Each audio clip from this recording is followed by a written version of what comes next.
Good blessed Saturday morning, January the 21st, 2023. The time being is 6:53 a.m. I greet all human beings all around the world with the universal greetings of peace and the blessings of God be with you.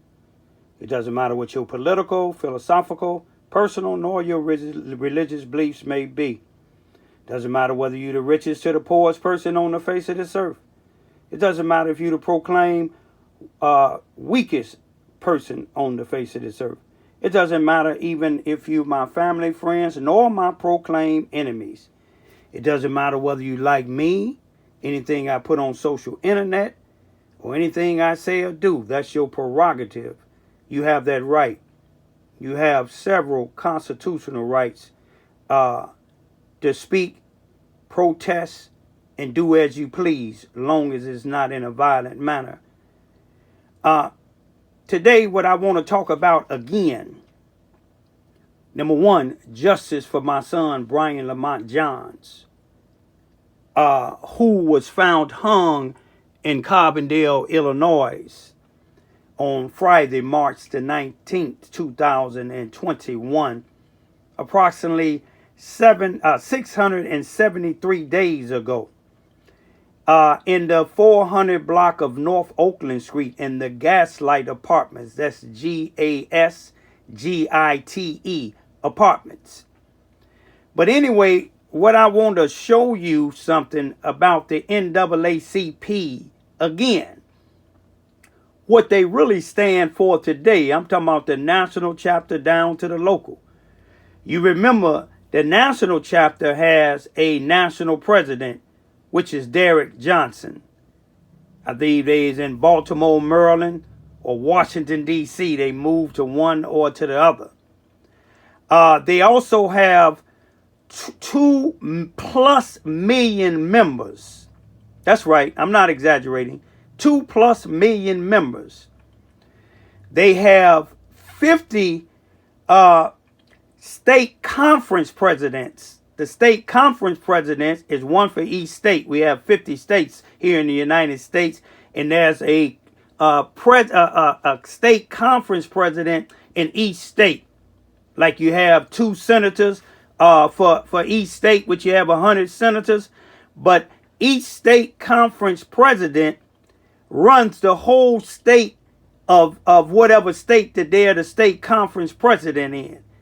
Meaning they should be able to keep up with their local chapter presidents. We have, when I say we, because me and my 2 youngest daughters, we are members of the NAACP. Active members. Paid up dude members. We have 2,200 local chapters here in the United States, meaning you have 2,200 local presidents of the NAACP.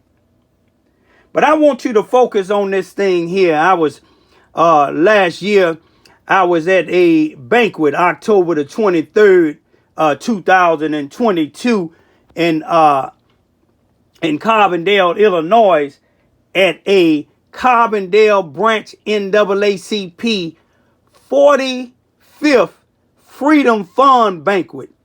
You see what they say? Lift up. Lift every voice. Not some voices. Lift every voices. But we're going to show you that they don't lift every voices. But you also want you to see not the 45th, not the freedom, not the banquet, but the fund. That's what NAACP stand for. They stand for funds. They stand for theatrics. They stand for publicity. Now, Brian Lamont Johns has been dead for 673 days. 620 days ago, I personally filed via email a complaint against the Carbondale, Illinois, Jackson County Police Department. for not handling my son's death investigation properly. If it was a death investigation, it would have been somewhere on the news or the newspaper. Still today, my son's death, if you Google it up, the only thing that you will find is him being on my YouTube channel. And the newspaper never asked, the police never seek the help of the public. They just went to certain drug addicts or certain people that they can intimidate. But they couldn't intimidate me. But let me show you how the NAACP works. I done talked to the national chapter president. If you look at my YouTube videos, I done talked to the local chapter president in Carbondale, Illinois, personally, emailed her and talked to her chairperson of the NAACP in Carbondale, Illinois, chairperson for the criminal department, Nancy Maxwell. I just got wind of a program or a program or something that they have, and she's working hand in hand with an individual by the name of Michael Vallet, Viallt. Michael Vallet and his wife, Katie Vallet, they were spending my son's food stamp card 39 days after he was dead. Neither one of them never been prosecuted nor arrested. But I want you to take a good look at this here now. Now, I'm going to show you what they stand for.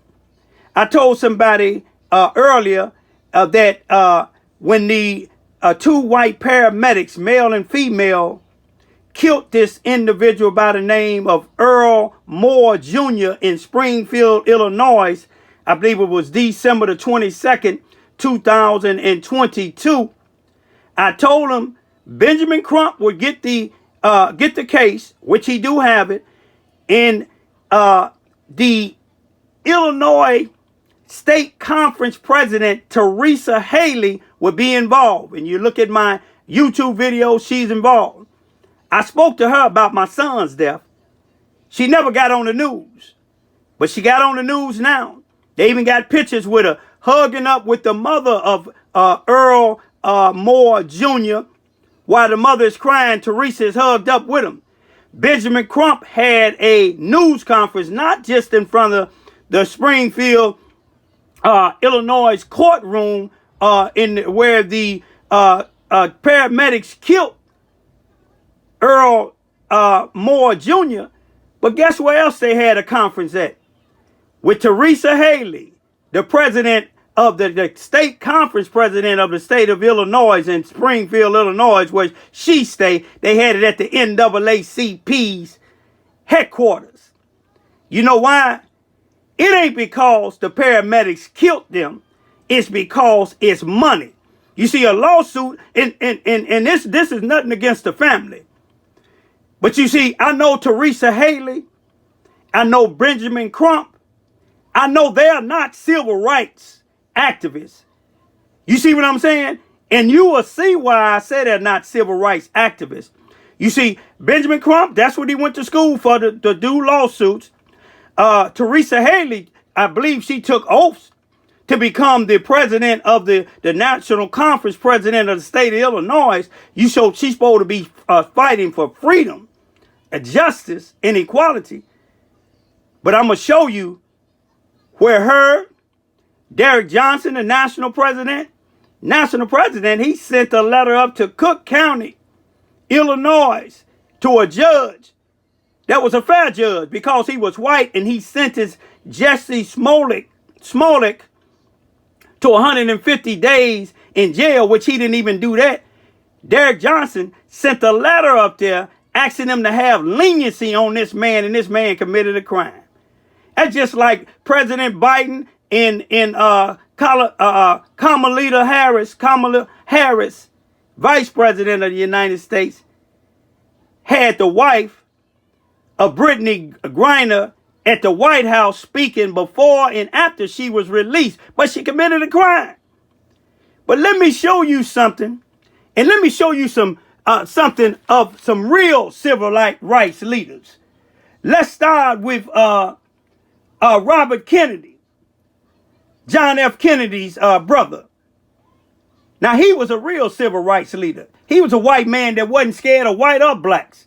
He said, every time we turn our heads the other way, when we see the law flawed or disregarded, when we tolerate what we know to be wrong, when we close our eyes and ears to the corrupt because we are too busy or too frightened, when we fail to speak up and speak out, we strike a blow against freedom and decency and justice. That's Robert Kennedy. Let me tell you what Martin Luther King said. These is real civil rights leaders. These ain't ones that just take certain cases. You see what I'm saying? When somebody get murdered and it's millions of dollars to be collected. Let me show you what Martin Luther King said.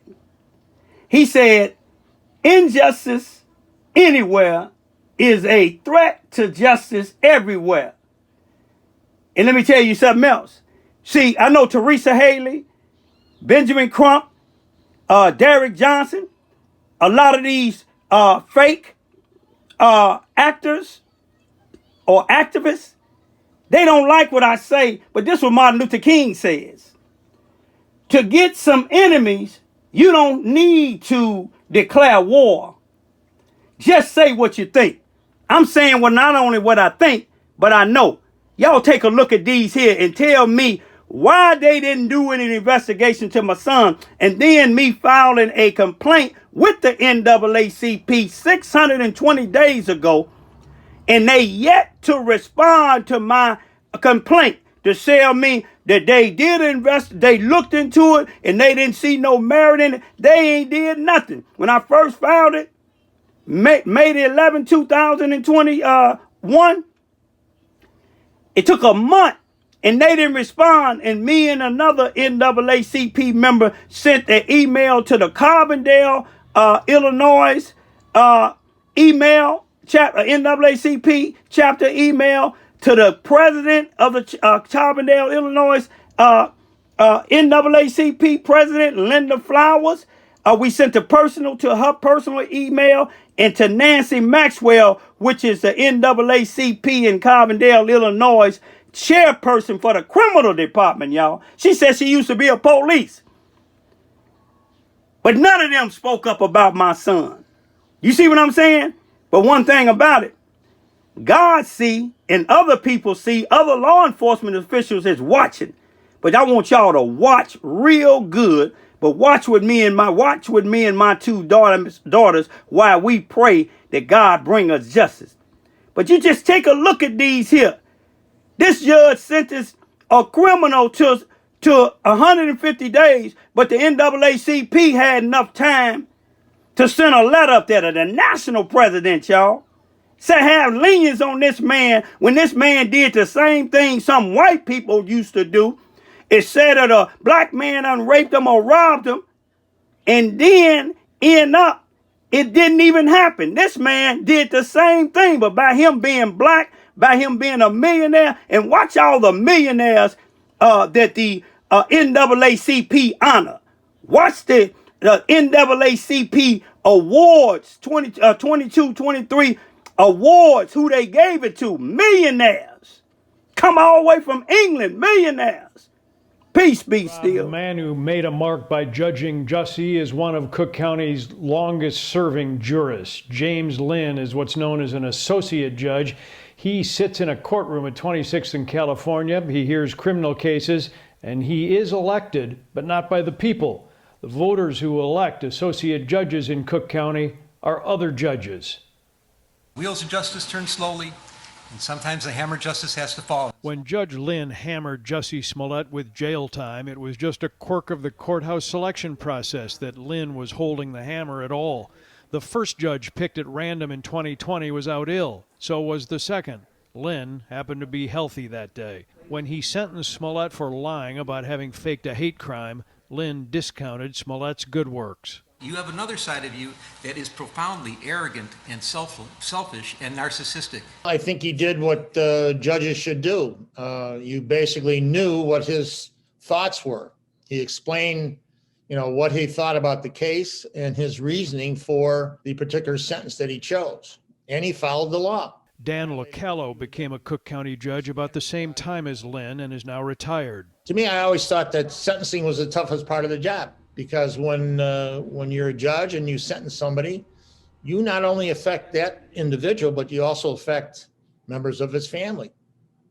In a murder case, and when you sentence somebody to, let's say, 30 years for murder, that's 30 years that his family's not going to see him, outside those prison walls. So, it's a tough part of the job, but it has to be done. Voters elect circuit judges to 6-year terms. Every 4 years, associate judges such as James Lynn have to be reappointed by those elected circuit judges, and he's been appointed 8 times. He has clearly had the support of his colleagues in the past. The vast majority of associate judges are retained.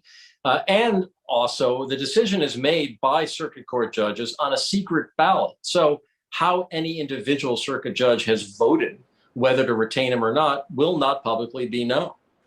Social media comments tonight concerning Judge Lynn. Some people say they want to vote for him in the next election because of what he said to Smollett. Others saying they want Lynn defeated for the Smollett case.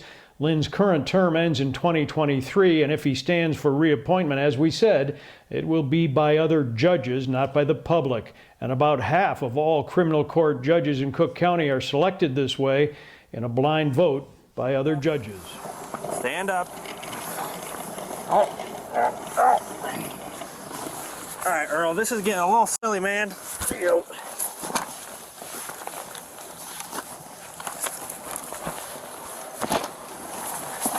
There we go.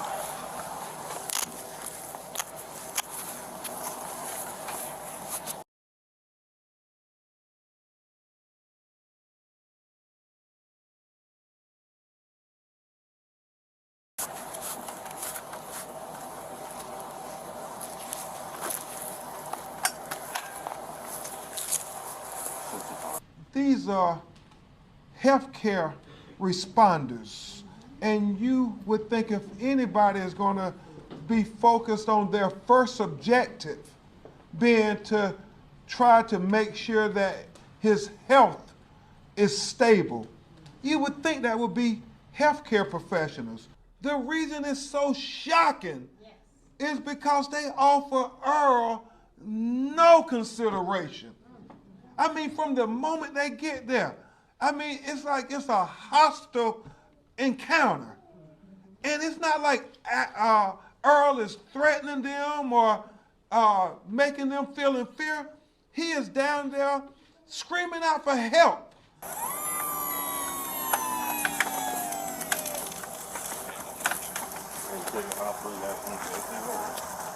And Prince Harry's work is getting them recognized for all the right reasons. On February 26th, the Duke and Duchess of Sussex were honored at the 2022 NAACP Image Awards with the prestigious President's Award in recognition of their social justice work and their fight for equity worldwide. At the event, Meghan said on stage, quote, "It's inspiring to think about the legacy of the Image Awards, which began shortly after the Civil Rights Act of 1964 and the Voting Rights Act of 1965 were passed into law. Today, we can continue that legacy by reestablishing federal voting protections in our country and fulfilling the work of civil rights giants like the late John Lewis." Harry also added on to Meghan's words by bringing attention and acknowledging the people of Ukraine during this tumultuous time, referring to Russia's recent invasion of the country. He went on to say, quote, "I also echo the immense gratitude for tonight, both for this award and this community for welcoming me so warmly. I think it's safe to say that I come from a very different background from my incredible wife, yet our lives were brought together for a reason. We share a commitment to a life of service, a responsibility to combat injustice, and a belief that the most often overlooked are the most important to listen to." Meghan, who returned to live in the U.S. with Harry back in 2020 after they announced their royal exit, also touched on the murder of George Floyd and shared that in the months after, she and Harry decided to commit themselves to the civil rights community. She said, "For Black America, those 9 minutes and 29 seconds transcended time, invoking centuries of our unhealed wounds. In the months that followed, as my husband and I spoke with the civil rights community, we committed ourselves and our organization Archwell to illuminating those who who are advancing racial justice and progress. Megan continued in her speech, "This is the era of the digital justice movement. We are proud to partner with the NAACP and each of you to translate the vital efforts of those who came before us to the modern challenges that exist ahead of us. Thank you so much for joining us in this work, and thank you again for this incredible honor, truly." Meghan and Harry were joined by Meghan's mother, Doria Ragland, at the awards. These two are the latest to join the notable list of President's Awards recipients, which include Rihanna, Jay-Z, Muhammad Ali, LeBron James, Lauryn Hill, and so many others. As I bring this YouTube video to a close, I want y'all to play this YouTube over again and pay close attention to those particular clips, and pay close attention to what's happening nationwide, and tell me if you really believe the NAACP, the National Association for the Advancement of Colored People, actually stand for all colored people. You see, because if it did, my son Brian Lamont John's hanging / lynching, remember, he had a deep gash in the back of his left hand that went all the way to the tendons, and they can't tell you where all the blood is at. He had 3 fractured ribs. The police nor the medical personnel can tell you when or how it happened. Can't even tell you how the gash got in his hand. His shirt was off. White female claims she found him on the 3rd floor around the corner in another in front of her apartment. Changed her story twice. First she found him at 8 o'clock in the morning. Then she found him at 11 o'clock. But took him in her house. Took pictures of everything. And the police didn't go in the house to see whether he was struggling in her house or not. Get the Freedom of Information Act concerning Brian Lamont Johns and look at it real good. You can see they didn't do a death investigation. And you can see the ties with the Carbondale, Illinois NAACP city council members, the 2 blacks. One of them is the acting mayor now because the other mayor's wife was found at home dead, gunshot wound to the head. It was the mayor's gun. Not saying the mayor did it. But you see, the Carbondale police didn't do him like they did my son's death. They didn't put it in the newspaper. It wasn't even in the obituary. But let me show you this here. If you look at them real close, in order to get the NAACP attention, you got to be a millionaire, or you got to have a family member or a friend that was murdered, not by other blacks, but that was murdered by police, or like you say, white people, or paramedics like they just had. That's the only way you're going to get attention. You see, I know a lot of people don't like me. They didn't like Malcolm X neither. You know why they didn't like Malcolm X? Because Malcolm X just didn't talk about white people that was doing wrong. He talked about blacks too. Now you ask yourself a question. Why in 620 days after I filed a complaint with the NAACP chapter in Carbondale, Illinois, talked to the national chapter president in Washington or Baltimore, talked to the Missouri State Conference president, which him and his staff looked at it, and he sent it to the proper jurisdiction, to the Illinois, to Taretha Haley. But she ain't got time for that, because her colleagues in Carbondale, Illinois have tied with the cities. They're getting millions of dollars. You will see the black city council meetings walking hand in hand with the prosecuting attorney, being on the news with the police chief, the same people that I'm speaking about that didn't give my son a just death investigation. I've been making so much noise, me and my 2 young daughters, that the chief of police sent me a letter last week saying that they had another lead all of a sudden after he heard he said in his letter after he heard the comments of me and my daughters on December the 13th, 2022 at the city council meeting.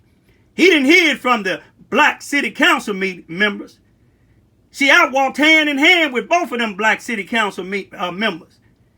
But you know why they don't want to help me? Because they working hand in hand with the police, SIU, the prosecuting attorney. But God gonna reveal it. He's slowly but surely revealing it. Look at it real good. Brian Lamont John's daddy and two youngest sisters as NAACP members. With no disrespect and no harm meant, I wonder if the ones Tarita is hugging up with the mother of Earl Moore Jr., was they NAACP members? And like I said, nothing against them, but just showing you how Teresa, Haley, and the rest of these NAACP members operate. Peace be still.